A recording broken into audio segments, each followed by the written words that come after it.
Hi, everyone. Welcome to the National Small Business Week Virtual Summit hosted by the U.S. Small Business Administration and SCORE. I'd like to thank Constant Contact for sponsoring this webinar, Winning in E-commerce with Email Marketing.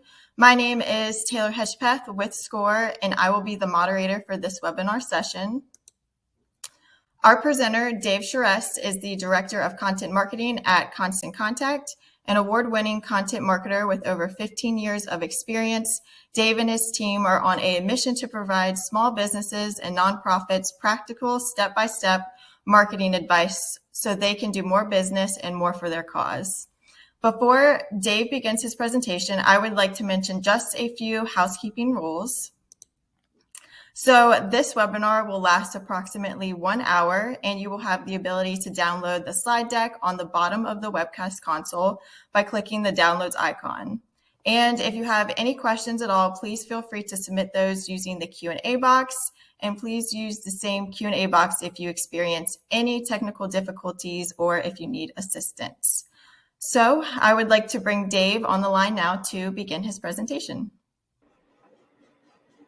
Thanks so much, Taylor. Hello, everyone. And thanks so much to Taylor and SCORE for having me here today to talk about winning in e-commerce with email marketing, or how to sell more in less time at any stage of business. Well, can you believe it? Here we are in 2021, and we're still talking about email marketing.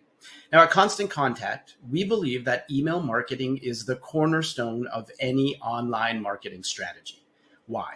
Well, it's simply because time and time again, email marketing proves to be one of the most effective marketing channels. Consider that email has one of the best returns on investment at $42 for every $1 spent. And businesses that use email marketing to nurture and cultivate new and existing customers increase sales, plain and simple. Now, the good news is that it's easy to get started with email marketing no matter where you are with your business. And as you get more advanced with your approach, you build on the fundamentals you start with so you can sell more in less time. So here's what we're going to cover today. We're going to talk about some fundamental tips for good email marketing. We're going to talk about using segmentation and automation for better results. And lastly, we're going to talk about getting to the next best level using data to increase sales. My name, as Taylor mentioned, is Dave Charest. I'm the Director of Content Marketing at Constant Contact, and I've been helping small businesses do more business for over 15 years. And I'm grateful for the opportunity to be here with you today. So thank you for choosing to spend some time with me. Now, before we get started, I'd like you to think about where you are in your email marketing journey. So I have a question for you. What kind of email marketer are you? Now, the choices are: I don't send emails for my business yet. I send regular, semi-regular emails or newsletters to my entire list. I use basic segmentation and automation to send more relevant emails. And lastly, I use data and analytics for advanced personalization and automation. So think about where you are currently when it comes to email marketing. Now, typically, when we've asked this question in the past, we see that the majority of people are in the send a regular email or newsletter to my entire list camp. Now, the good news is that that's better than not sending email at all. Why? Well, because you're going to get some results. But if you want to get the best results possible, your goal should be to progress to the next stages. Now, the pinnacle of email marketing is to, as much as possible, send the right messages to the right people at the right times. Now, to get there, you need to use the tools email marketing can provide you in terms of data and automation. Now, as I mentioned, the fundamentals apply and are used at every stage. So you can start where you are and do more as you can. So today, I'm going to show you how you can use email marketing to sell more in less time across these 3 stages. So let's get to it. First up, the fundamental tips for good email marketing. Now, if you're already doing email marketing, here's your chance to audit what you're already doing. And if you're new to email marketing, you're going to be armed with some great tips to get you started.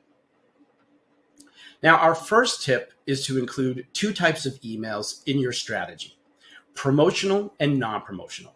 So what's the difference? Well, promotional emails focus on driving sales, and non-promotional emails focus on sharing relevant information. Well, why do you need both? Well, because the reality is not everyone is ready to buy something all of the time. Using non-promotional emails allows you to build your brand when people aren't ready to buy, so your business is top of mind when they are ready to buy. Now, together, these two types of emails work to keep your business top of mind, help you build relationships, and increase engagement in sales. Now, people often ask us, what should I say in my emails? Now, regardless of the type of email that you're sending, you're essentially trying to answer 3 questions. And in doing so, you'll end up writing an email designed to drive action, whether that's engagement or sales. So that leads us to our second tip. If you're wondering what to say in your emails, an easy way to approach it is to answer these 3 questions. And you can improve your emails by thinking of copy like this: a headline to grab the reader's attention, a message body to give them more detail, and a call to action to make it clear what you want them to do. So let's take a closer look. For the headline, basically you want to answer, what are you offering? For the message body, you want to answer, how will it help the reader? And for the call to action, you want to answer, what should they do next? Now, if we look at the example on the screen, we can see the headline is offering a chance to get spring savings, and it will help the reader by providing 30% off. And they should order now as the next step. So here's an interesting tidbit for you. Research has shown that more action-oriented headlines boosted downstream conversion rates by up to 18%. Now that means if your goal is for someone to make a purchase, using a headline like save 20% this week only may perform better than something passive like 20% off. So something to keep in mind.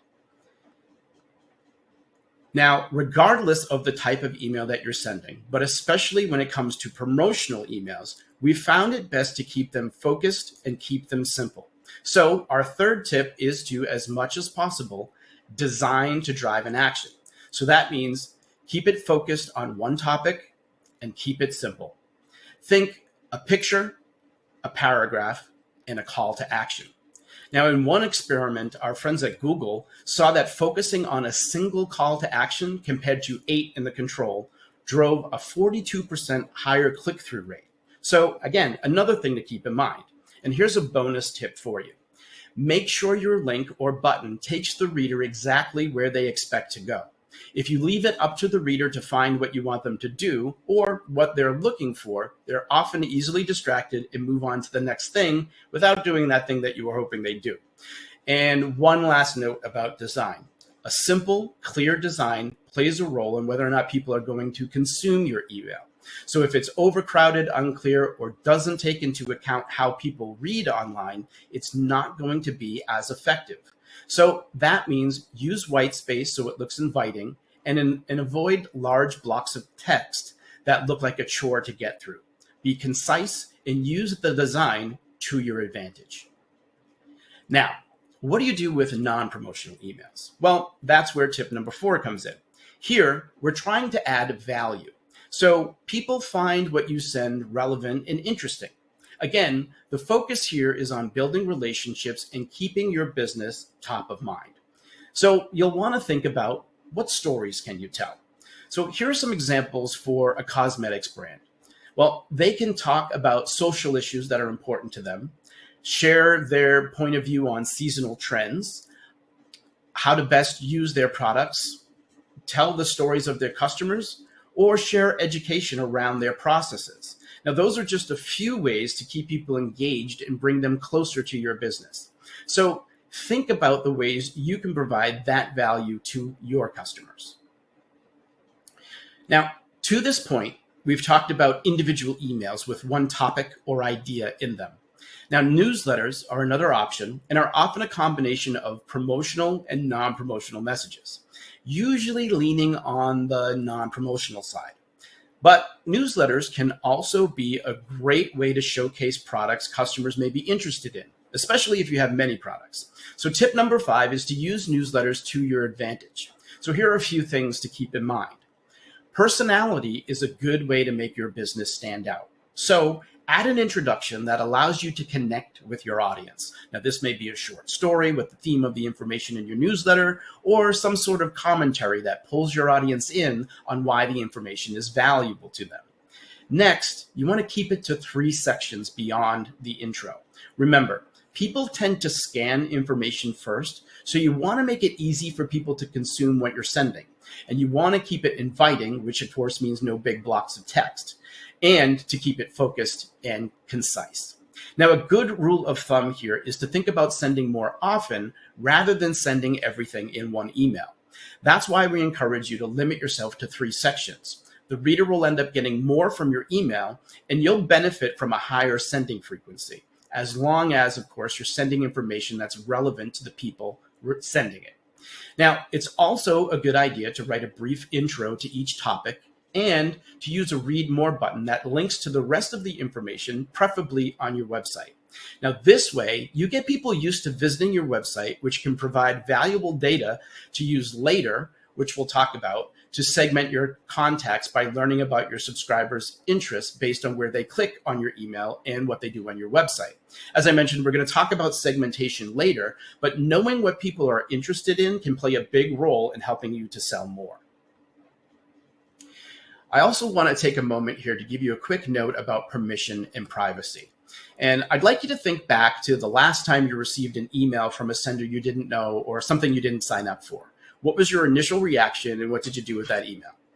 Now, many of us might get a little worried and wonder how they got our email address and then just delete it, unsubscribe, or mark the email as spam. Now, these are all very common reactions to getting email that you didn't sign up for, and all the more reason to make sure that you have permission when adding people to your business's email list. Now, getting permission from your email subscribers shows them that you respect their privacy. And when people give you their permission to send them marketing emails, it's going to be more beneficial for both parties. They're saying that they want to hear from you, and they'll be more engaged with your business as long as you continue to send them relevant information. And getting permission, of course, not only helps with building lasting relationships, but it also helps you stay compliant with laws around the world. So what exactly does it mean to get permission? Well, let's take a look. Now, there are a variety of ways people can give you permission. And the best way is for them to explicitly say yes to receiving emails from you.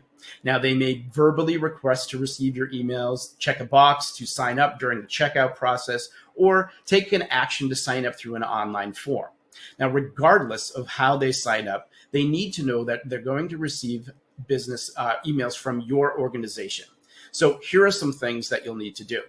1, when you send your emails, always include a physical address and contact information as it ties you to being a legitimate business. Next, you'll want to make it easy for people to unsubscribe. Now, every email should have a link that allows people to remove themselves. Never, ever, ever share your list with other people or businesses. Those customers have given you their permission to contact them, not those other businesses. And lastly, you'll want to use an email marketing provider like Constant Contact that keeps you compliant with anti-spam laws. Now, you may be wondering, how often should you send emails? And the answer is, it depends. Now, first, it's important to know that every business is different. So you'll want to consider your audience. And in e-commerce, it's typically okay to send more frequently. But you'll also want to consider the expectations that you're setting when people sign up. So for example, if you let people know that you'll be sending a daily email when they signed up, well, they're going to be expecting a daily email. Now, if you're not sure what to do, send at least once a month to keep your business top of mind. Now, here's another thing to consider for promotional emails. Now, if you're running a sale or a special offer, it's good to think about giving people multiple opportunities to take up the offer. So when it comes to promotional emails, think of using a three email series. First, you're going to want to announce your offer. Then you're going to want to remind them about the offer. And then you're going to want to give them a last chance reminder about taking up that offer. So you can adjust the timeline for your needs, but a place to start would be sending the announcement, let's say 3 weeks out from the expiration of the offer, the reminder 2 weeks out, and the last chance reminder on the day before or the day of the offer ending. Now, of course, this is just a guide, So keep in mind that frequency really does depend on your business and your audience. And the timing is going to change a bit once we start talking about segmentation and sending targeted emails, because the more relevant your emails are, the more accepting people are of more frequent emails. And I know you're probably wondering, what about the best time to send your emails? Well, once again, our friends at Google has found that in general, between 4 p.m. and 7 p.m. in the user's time zone is optimal. But again, this really does depend on your business and your audience, as with any information that I'm sharing here with you today. So use it as a place to start and then experiment to see what works best for you and your business. Now, the big question is always, how do I know this is working? So at a base level, you'll want to look at your reporting in the form of opens and clicks, which means of the people that you sent the email to, how many of them opened, and of the people who opened, how many of them clicked on a link you included in the email. Now, in retail, for example, constant contact data shows that open rates are currently around 11% and click rates are around 9%. Now, these benchmarks can give you a sense of how you're doing compared to others in retail. But ultimately, since every business is different, you'll want to focus on your benchmarks and how you can improve those. Also, pay attention to the business actions you're trying to drive beyond opens and clicks. So if you want people to call you, well, how many people called? And if you want people to buy something, well, how many people made a purchase? If you want them to visit your website, well, how many people did that? So let's review what we've learned so far. Now, these foundational elements drive your email strategy no matter how long you've been doing email and remain true even as you get more advanced. Just remember, you'll want to use both promotional and non-promotional emails to engage your customers. Promotional emails stimulate sales for those ready to buy, and non-promotional emails keep you top of mind for when they are ready to buy. And when sending those promotional emails, keep them simple and focused to driving people toward the action you want them to take. And remember, frequency depends on your business and audience. Now, at the very least, send at least once a month to stay top of mind, and send multiple times in support of an offer, an announcement, a reminder, and a last chance. Now, that's email marketing at the most basic level. Now, you're sending at a regular frequency to your entire list to keep your business top of mind and generate more sales. And that's good. But how can we do even better? Well, that's what we're going to talk about next. Using segmentation and automation for better results. Now, in order to get better results for your email marketing, or any marketing for that matter, you'll need to recognize that every one of your contacts is unique. And though they may share similar interests in your products, they're not all on the same timeline when it comes to their wants, needs, or purchasing behavior. So just take a look at these subject lines and pre-headers from 2 emails from the same company. One is spring savings, 20% off, spring colors for your nails and eyes. And the others is be bold, be colorful, be bold, how to recreate the top spring looks. Now, you'll notice that one email is geared towards customers that have shown an interest in discounts, where the other is geared to those who are interested in trends and how-tos. That's just a simple example of how segmentation can impact your messaging. So let's take a closer look at what that means. So basically, segmentation means splitting your overall list into smaller groups based on something that allows you to send more relevant messaging to each group, with the goal, of course, of getting better results. Now, this all sounds good in theory, but does it actually work? Well, some studies have shown a few things. One, 70% of consumers become frustrated when content isn't relevant to them. But when done properly, segmentation can double open rates, and then emails that are relevant can drive up to 18 times more revenue. So ultimately, sending targeted emails means you're going to see more action, engagement, higher transaction rates, and fewer unsubscribes. So what you're looking to do here is create smaller groups that have potential to drive worthwhile business goals. So let's take a look at some of the ways you might think about segmenting your contacts. So typically, you'll want to consider 3 buckets when it comes to segmentation. Demographic information such as age, income, or marital status. If it makes sense for your business, geographic information such as zip code, city, or state may be helpful. And another way to segment would be based on actions taken in your emails and purchase behaviors. Now, these actions and behaviors can mean segmenting by things like the products customers have purchased or they clicked on your email, new customers, recent purchases, repeat customers, most engaged and least engaged, just to name a few. Another way for you to segment is based on your customer's interest. So Constant Contact offers a click segmentation tool that allows you to automatically segment contacts based on where they click in your emails. So for example, you could create a list based on the types of products people have clicked on. Now, behind the scenes, you can add those contacts to a specific product interest list. And then you can manually follow up or use automation to follow up with more information about said products to those contacts. Now, using automation like this is a smart way to save time and get results by automating those emails you send to new contacts all the time based on their interests. So what's great about this is that you're getting closer to that idea of sending the right message at the right time because the trigger is based on when the contact is expressing interest. So let's take a look at some other ways to use automation. Well, it doesn't get more personal than somebody's birthday. And birthday emails are a great way to celebrate your customers while also encouraging sales. You might include a coupon, a free item, or a complimentary service. Anniversary emails can celebrate any milestone with your business, a customer's first purchase, a renewal notice, or even a reminder to purchase. And since anniversary emails are based on a date, they can be particularly helpful for something like cosmetics or personal care products. For example, if you know that a particular product lasts 3 months under normal use, a well-timed time to reorder email can add more sales without doing anything other than setting up that automation.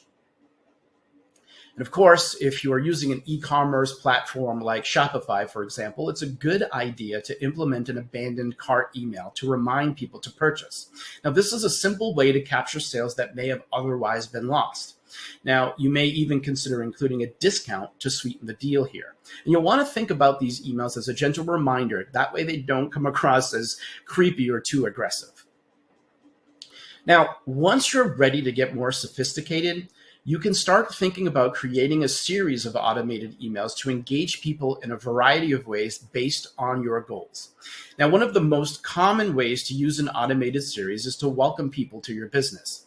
Immediately after someone joins your email list, you follow up by welcoming them and delivering the offer you enticed them to sign up with. Then, in another email, you can let them know all the ways that they can connect with your business. And in another, you can let them know the things that make your business unique.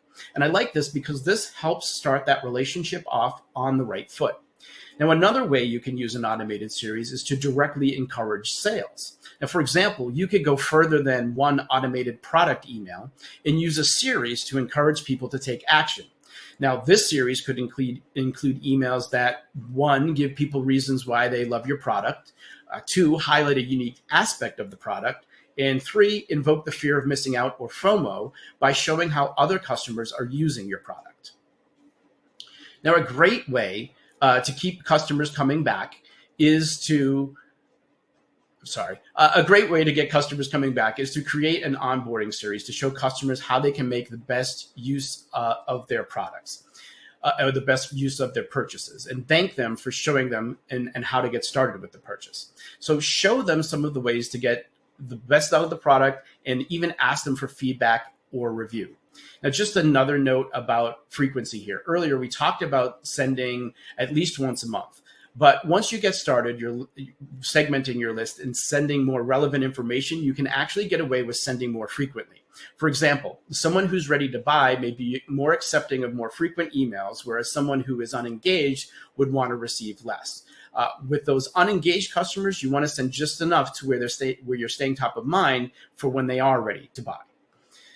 So in order to pull this off and know what's working, really what you're doing here is you're creating smaller groups of people that make sense for your business, and you're using the data available to you to get better results. So that means looking specifically at the performance of the emails sent to those groups and tracking the actions taken on your website.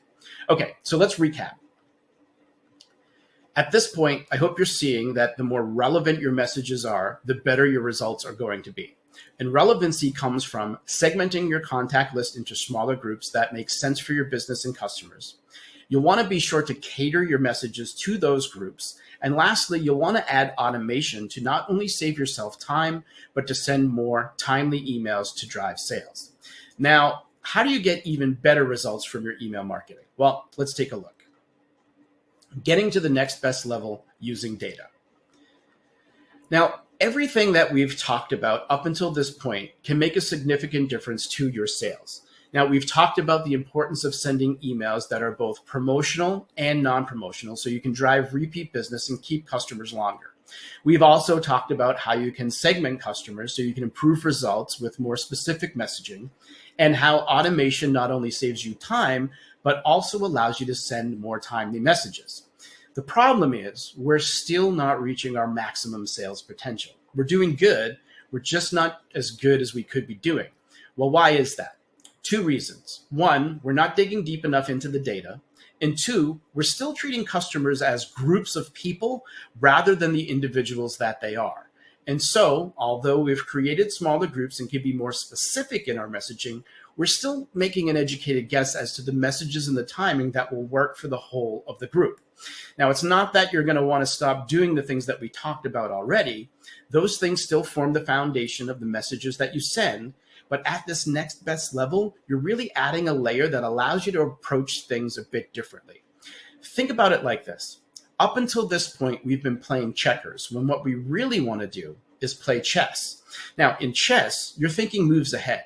You play out scenarios of the moves your opponent may make and what you'll do in response to those moves. If she does this, I'll do that. Now, a simple way to think about this would be to take a look at your email reports and see who the least engaged people are. You can use that data to create a dynamic segment of contacts so it updates automatically. And that group, you're only going to contact once a month to keep your business top of mind and not to cause them to unsubscribe because you're emailing too much. But if they do engage, they'll get moved out of that unengaged bucket and you can start emailing them more frequently. Now, another example could mean using dynamic content within your email based on something you know about the contact. Think of a pet supply store using images and product recommendations for cat owners versus dog owners. You can probably already see how something like this would be effective for your email efforts. Now, in order to get more advanced, it means taking all of the data that's available to you from your email efforts, your website behavior, and purchase history. Now, this could mean figuring out what most people buy next after a purchase of a particular product. Now, many people don't do this simply because it's time consuming and it gets increasingly complex as your contact list grows and you expand your product offerings. But with the help of artificial intelligence, predictive analytics, and automation, you can actually take your email marketing game to the next best level. So what does that mean? Well, artificial intelligence is generally defined as an automated program designed to simulate human learning patterns. But instead of carrying out a repetitive set of commands or waiting for prompts like a computer does, AI actually receives that data, processes it, and calculates outcomes and probable best actions based on that data. So it's doing all of that work for you. And it doesn't simply perform preset actions on command. It modifies and rearranges pre-existing options to elicit the best outcome, learning and adapting to circumstances along the way. So what does this really mean? Well, it means you can actually reach that ideal situation of treating each customer as an individual, something that's really difficult to do manually because many of us just don't have the time to spend making sense of the data available and then to act at the precise moment each customer should receive a message. But now, instead of creating those lists and blasting those lists, you can serve things like product recommendations, price drops, new arrivals, information about products back in stock, and those relationship building emails at the right times based on each individual customers, allowing you to sell more in less time. Now, the difference here is that instead of creating those lists of people, you're assembling the pieces or the plays, if you will, that will automatically go out to the individual based on who they are and what they do. And the AI continues to learn from customer behavior over time. And so a platform like Constant Contact is taking the content and creative assets that you supply, and then personalizing messages for each customer based on things like optimal time of day to send, products of interest, and offers most likely to convert into sales. So let me show you an example of what this could mean. So here are some email examples from Shabby Chic, a home furnishings and clothing retailer. Now, using the data that we've mentioned previously, the images, the content, product recommendations, and offers in these emails would all be specific to the individual contact based on what the AI has processed and predicted as best. So think about what this could mean, and working at this level could mean for your business. Well, Shabby Chic has used this approach and seen that their conversions, transactions, and revenue have all gone up year over year. And as someone who's been in the email industry for a while now, this is truly exciting because it's fulfilling on that promise of getting the right messages to the right people at the right times. But it's taking it one step further so that you can send the right message to the right person at the right time while eliminating that guesswork and not requiring ongoing time investment from you. So it's exciting stuff and just an example of what it could mean to get to this level. So let's recap what we've talked about here. So getting to the next best level is all about adding to your email marketing foundation. You're going to want to build on those things that have proven to work. And you can take the guesswork out of the data that you have with AI. There's no need to feel overwhelmed by data and not know what to do with it. And lastly, you can use predictive analytics and automation to treat contacts as individuals for best results. Now, the icing on the cake is that when you truly get the right message to the right person at the right time. So I'd like to close with a few final thoughts on winning in e-commerce with email marketing. Email marketing is good for business. You want to do what you can based on where you are with your business at the moment. But know that the goal is to use the data available to you as much as possible to send the right messages to the right people at the right times. And the pinnacle, of course, is sending the right message to the right person at the right time. Well, I hope you found this information helpful today and have some new ideas that you can implement for your business. And with that, we'll open it up for some Q&A. Thanks. Awesome. Thank you, Dave. We will now start the Q&A portion of our call, and we'll address as many questions as possible in the time remaining. So let's get started. I see that Sarah asked, when is the best time to send a beauty email? Excellent. Thank you, Sarah, for the question.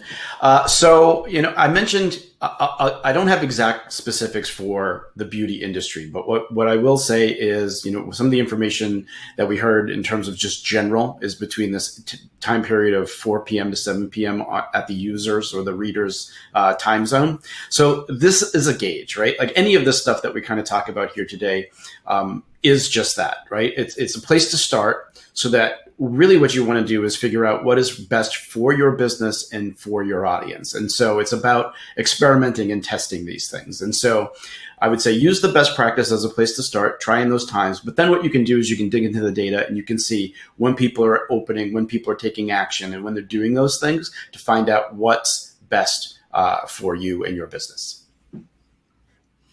Great. Thank you. Michelle asked, do you have any tips for sending happy holiday emails to clients and prospective clients? Sure. So I would say, if you're just sending out a note to say happy holidays, that type of thing, and there's not anything associated with it, right? I think what you should be doing is looking at the holidays that make the most sense for your business to communicate, right? There are so many national holidays, there are so many marketing holidays, there's so many things out there, but not everything always makes sense, right? So find out the ones that are most beneficial for you to comment and make those comments about and do that. But then also think about just the holidays in general and when you're going to, include some type of offer and how you think about that. I mentioned in the session today of thinking about, creating an offer for people and then finding multiple ways to communicate those offers. So you're not just kind of doing the one and done type of thing. And so I really think about those things, think about what you need to do for your business. And there's nothing wrong with just sending out a quick note to just give people the best during the holiday season, of course. Great. That's great information. Thank you. We have another question from Laura. They said, I know you said it's good to have your address so they know you are a real business, but what if you run your business from your house and you don't want to give away your home address? Yeah, that's a great question. And we run into this a lot. I mean, even when you think of like the other online platforms that want you to have a physical address to communicate with. Now, when you're thinking about just like spam compliance and things like that, like as part of your email program, and which is why Constant Contact requires you to have an address put in there. But one of the things that we could recommend you do if you're in a situation where you're, working from home, you don't want to use that physical address, you can always think about purchasing a PO box. And a PO box is something that you could use in that space as well. Awesome. Let's see. Jen asked, as a new business owner, how do I accumulate email addresses? Where do I start to build my email database? Yeah, that's a great question. So people are always wondering, right? Yeah, I'm just getting started. Where do I even get these things? And so I think depending on the nature of your business, I think you want to look for a couple of things. First and foremost, you want to make sure that any channels that you are using, whether those are social channels, whether that's your website, or something like that, or if you have a physical location, look at all of those as opportunities to collect email addresses. And so what I'll probably mention too is that it's very important that you're not just adding people to your list, right? The health of your list and how well it's going to perform for you is all based on what we call permission-based marketing, right? Which is what email marketing is. And so that's literally somebody entering their information or raising their hand to say, yes, I want to get information from your business. And so think about the ways that you can do that online. So for example, Constant Contact has forms that you can build. You can insert those on your website. You can use what are called pop-up forms. You can also, if let's say you're at a physical location or you're out at an event, you can have people we have a tool called Text to Join, which allows people to send a message to through a text message and then add their email address, and then it gets automatically added to your account. So you can build your list that way. I think another thing to think about is look at other businesses that are similar to yours that are trying to reach the same audience that you are, but are non-competitive, and look for ways that you can collaborate with them so you can get access to their audience and then ultimately bring that audience over to your list. So think about, one way to think about that would be, doing a webinar like this, right? For example, we could say, I hope you guys found this information really valuable. You can, I've got a special thing over here for you to check out. If you want to come join my list where we talk about more of these things, you can, find that information over here, right? So, or if you've got a local business, let's think of it like that. You've got somebody that you're connected with, right? There could be an opportunity for them to mention your business in their newsletter and let people know that your business exists and send people to your website, and then you can collect new information like that. So it's really about just thinking about all those places that you can collect it and make sure you're empowering not only yourself to remember to ask people, but also your employees if you have them as well, and just make it easy for people to do so. Awesome. Thank you. We have another question that came in from Bridget. They said, if you add a video to your newsletter, is there any best practices to use as far as formatting, file size, etc.? So I just want to make a point of clarification here, because I think when we say videos, right now it doesn't really necessarily exist that you can watch like a full video within the body of your email. There are some things some companies are doing that make that possible, but as a whole, it's not really widely available yet, right? And so there are times you can add motion, right, in the form of a GIF, which is like really an animated picture, so to speak. So it gives that idea of movement and shows a little bit or a section of something. And you can use those types of things. Constant Contact has templates that also include some type of animation, but that's a good way to kind of preview what the video may be. But ultimately, what somebody is going to do is going to click on that video and get taken to where the video actually exists. So you don't really need to worry about those file sizes or things like that within the body of the email, because the video itself actually lives someplace else. But that said, oftentimes, again, depending on the nature of your business, what you're doing and what you're offering, we've seen video actually increase those click rates quite a lot. So if you do have something good to share, it's also a good way to let businesses or customers get to learn about you and your business, and see you as people versus just, the static words on a page, something like that. So definitely worth looking into and testing how video works for you and your audience. Great. Thank you. Let's see. Laura asked, when segmenting, how do you know what groups to separate people into? That's a great question. So this is another area where it really depends on the nature of your business. And so, we mentioned a few different buckets that might make sense for you to think about, right? You can think about demographic information. You can think about locations. You can think about, one of my favorites is the actions people are taking. And so, I think one of the examples that we used was a good friend of mine owns a cheese shop, and they have a catering side of the business. And so they use segmentation when people are first join their email list. They have a welcome series set up, right, where they're sharing the pertinent information. That's, first thanking them, giving them a little something for joining up, and then sharing those other things that are important for a new customer to potentially know. And then in that, one of those things is letting people know that, hey, we have catering available if you're interested in that and looking for that. And so when somebody clicks on that catering button to find out more, behind the scenes, Constant Contact is segmenting out those folks that have shown interest in catering and then moving them into a list of catering interest, right?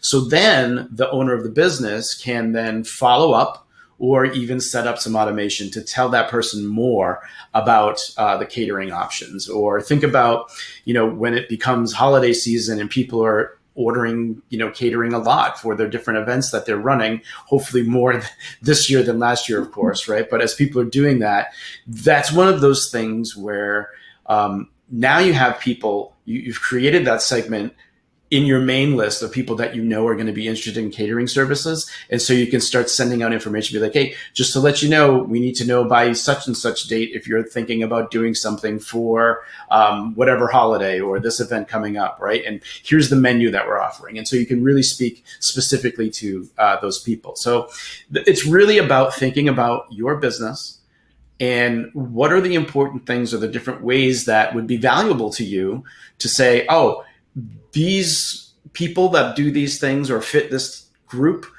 it'd be good for me to get them a specific message or a specific way of thinking about it, because you're going to give them more relevant information that will move the needle for your business. So it's really just finding out what those right things are for you.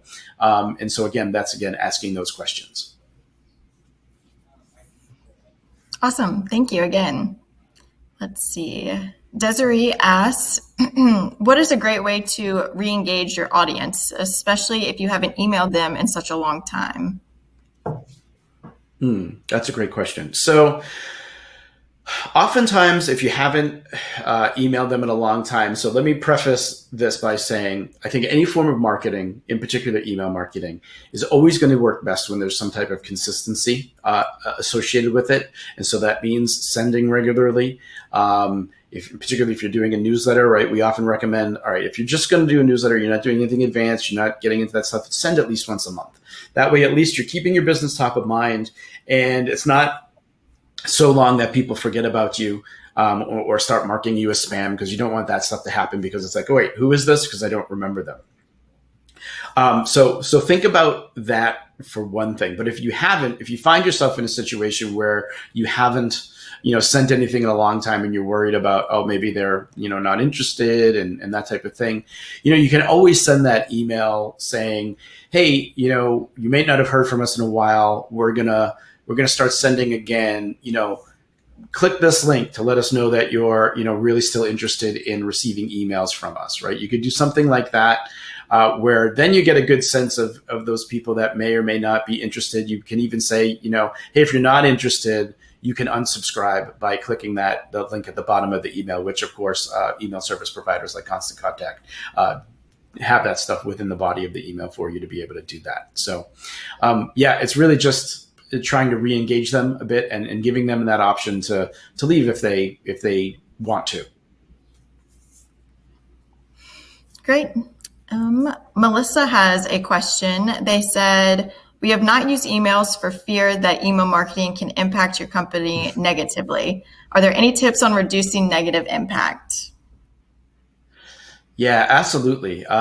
So I would say, don't be afraid of the emails. The emails are time and time again, we see them, be very effective for many businesses. But I think what you need to do is make sure that your email address collection practices are spot on, right? And so that means and we'll probably talk about this because I've seen some other questions come through about this, but you don't want to be purchasing lists. You want to make sure that you're sending information to people who have asked to receive it. That's going to be your first and foremost thing. So make sure that those people have taken that action to add themselves to your email list or giving you permission to do that. Because you don't want to set a negative tone where you're just sending to people. I mean, just think about it. I think I talked about this a little bit too. Like, we all get these emails every day from people that, like, who are these people? Why are they sending me emails? Right? Like, and that's fine, but like most of the time it's just creating a hassle for me because I have to process those things, right? And so but those emails that I'm like, oh yeah, I'm part of this list. I'm looking forward to hearing from this business, or I'm expecting to hear from this business. My reaction to that is going to be a lot different, right? And so that's really the key, is to make sure that we often say, offer something of value to people that makes sense for your business and in relation to your business, so that, in exchange for that email address, they're getting something in return for that. But then ultimately, you want to make sure that you're thinking about the audience first, right? You want to send them relevant information, that stuff that they're interested in, that will keep them engaged and hopefully, purchasing or supporting you in the ways that make sense for your particular business. Awesome. Let's see. Amy has a question. They said, since you suggest one topic for promo emails, do you have a suggested number of topics to cover in the newsletter email? Yeah. So in the newsletter emails, we recommend you try to restrict yourself to, let's say, 3 main sections of that, plus maybe an introduction, right? We like the introductions because it allows you to add some personality and feel a little bit different than just like, here's a bunch of things that we want to give to you. But if you limit yourself to those 3 things, it does a few things. One, for you, it helps you prioritize the information, because we see time and time again, the more you add to an email, right, the less and less people start to engage with that stuff as you move down. And so you want to really kind of keep it, manageable, right? So we usually say 3 because that allows you to keep it focused on 3 things. It's not overwhelming for somebody. And then it forces you to say, like, all right, if I really have to tell them about something else, well, I'm going to send another email with that information, right? So it gives you that ability to kind of send a little bit more frequently, not overwhelm somebody with a whole bunch of stuff in it, and then give them an email that allows them to actually consume and take action on something. Great. Melissa also asks, does Constant Contact provide images and content that is copyright free for use in their newsletters and emails? Very cool. Great question. So Constant Contact does have some free stock images available within the platform. But you also have access. There are other stock images that are available for purchase within Constant Contact as well. For the most part, we do recommend that people use their own imagery and own photography, just because it feels a little bit more real. And then depending on the nature of your business, right? So if you are let's say you're, an e-commerce store or something like that, or you're selling, products or services, you really want to have good product images, right? Those are really important. But in terms of like the other things, showing your team or, on-site types of things or things like that, or something from an event, right? I mean, we've got all these great devices in our hands all of these times that take really great photos these days. And so it's, yes, you want to think about that, but as most as you can, think about using your own imagery, because it feels more real and it gives a better impression as long as you're, doing that at a quality level. But to answer the question bluntly, yes, you can get stock images within Constant Contact. Awesome. Thank you again. We have Sure. another question from Sherry. They asked, how effective is email marketing for service organizations? I think it can be highly effective. Again, anything is based on how you use it and what you do with it. But I think ultimately, whether you're selling something or whether you're trying to activate somebody as a nonprofit, or you're just trying to make people aware of the services that you offer, or even better way to think about it is, the problems your products and services help solve, is talking about those things, and talking about that. And I just want to mention, I see a question coming in here about, is Constant Contact integrated with Canva? And yes, we actually do have an integration with Canva right within the Constant Contact dashboard, so you can connect your accounts, as people are asking about photography and images and things like that. But yes, you can create images and pull those right in from your Canva account right within Constant Contact, which is great. And so, yeah, I think it's really about thinking about what are those topics that you're going to be talking about. What are the problems that your services are solving, so you can have those conversations with those people that have joined your list, and that will keep them engaged and interested, and ultimately allow you to talk about your services. Awesome.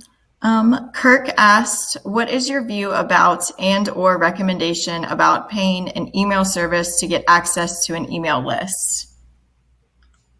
So this is a great question. So one of the things that I mentioned a little bit earlier was this idea of, like, you don't want to pay for an email list. And so there's a little bit of a difference between, I think, the way this question was phrased, where I think this is actually a decent idea, right? So we don't allow you to buy email addresses, plain and simple. So you can't just say, hey, I've got this list of people, I'm going to just add it to my Constant Contact account. We don't want to have that happen. Typically what we find with those things is those people are, the people on that list are usually their old emails. They're not very good.